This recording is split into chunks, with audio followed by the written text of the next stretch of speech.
CM Revanth తో మంత్రుల సమావేశం ముగిసింది. 5.5 గంటల పాటు భేటీ కొనసాగింది. జూబ్లీహిల్స్ ఉప ఎన్నికపై మంత్రులకు దిశానిర్దేశం చేశారు సీఎం రేవంత్. పోలింగ్కు మరికొన్ని రోజులే ముగిసి ఉండడంతో అనుసరించాల్సిన వ్యూహంపై చర్చించారు.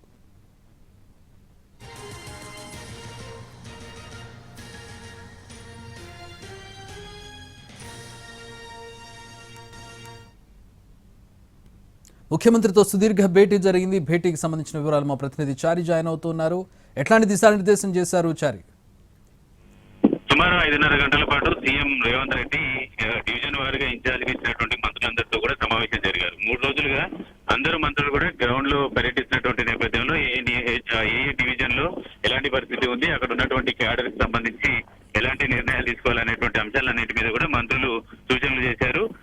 పార్టీ పరిస్థితితో పాటు ప్రత్యర్థికి ఉన్నటువంటి బలాబలాలు ఇలాంటి అంశాలన్నింటి మీద కూడా చర్చ చేశారు. 2 రోజుల పాటు సీఎం రేవంత్ రెడ్డి కూడా రోడ్ షోలు అలాగే కార్నర్ మీటింగ్లు నిర్వహించినటువంటి నేపథ్యంలో మిగిలిన 2వ విడతకు సంబంధించినటువంటి ఎన్నికల ప్రచార సరళికి సంబంధించినటువంటి అంశాలన్నింటి మీద కూడా ఈ సమావేశంలో చర్చకు వచ్చింది. మొత్తానికి జూబ్లీహిల్స్ ఉప ఎన్నిక అనేది గెలిచి తీరాలనేటువంటి లక్ష్యంతో కాంగ్రెస్ పార్టీ పావులు కదుపుతుంది. దీంతో పాటు గ్రౌండ్ లో ఉన్నటువంటి పరిస్థితిని ఎప్పటికప్పుడు అంచనా వేస్తూ మంత్రులు తమకు వెంటనే నివేదిక ఇవ్వాలని సూచించారు. అందుకు సంబంధించినటువంటి యాక్షన్ ప్లాన్ ని కూడా మంత్రులకు అందించారు. ఓవరాల్ గా కాంగ్రెస్ అధిష్టానం కూడా జూబ్లీహిల్స్ ఎన్నికల్లో గెలిచి తీరాలనేటువంటి టార్గెట్ ని పెట్టినటువంటి నేపథ్యంలో అందుకు అనుగుణంగానే సీఎం రేవంత్ రెడ్డి కూడా మంత్రులకు దిశానిర్దేశం చేశారు.